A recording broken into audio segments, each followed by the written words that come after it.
le concepteur par excellence. Votre vie, semblable à un navire. Le Titanic aurait pu résister au choc aussi violent si le constructeur avait intégré la pensée de Dieu comme étant le concepteur. Si le constructeur avait gardé dans son cœur une attitude d'humilité, car l'humilité précède la gloire, et Dieu résiste aux orgueilleux. Comment êtes-vous monté dans la barque de votre vie? Avec qui êtes-vous monté? Quelle place l'avez-vous donnée? Il arrive très souvent que Jésus-Christ soit ramené à la place la moins importante. Par conséquent, son action l'est aussi. Beaucoup s'enfoncent parce que Jésus ne joue pas pleinement son rôle dans la barque de votre vie.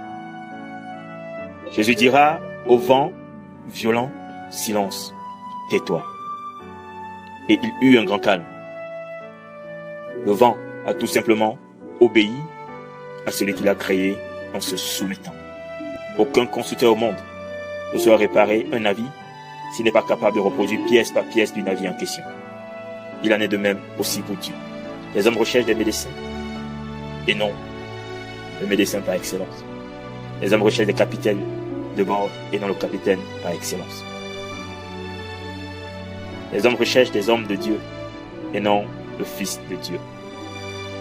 Jésus stoppa le vent en s'identifiant comme étant le premier, car il est le premier en tout. Tel il est, tel nous le sommes.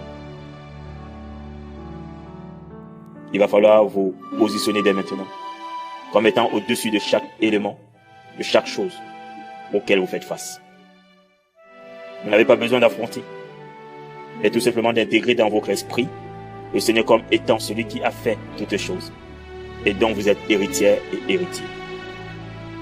Intégrez dès maintenant Jésus-Christ en vous et sur votre vie et dans la barque de votre vie. Vous dominerez et vous marcherez dans le jeûne, dans la prière, dans la méditation, dans la véritable adoration selon le cœur de Dieu. Vous serez des victorieux. Allez de l'autre bord, des grandes choses vous attendent.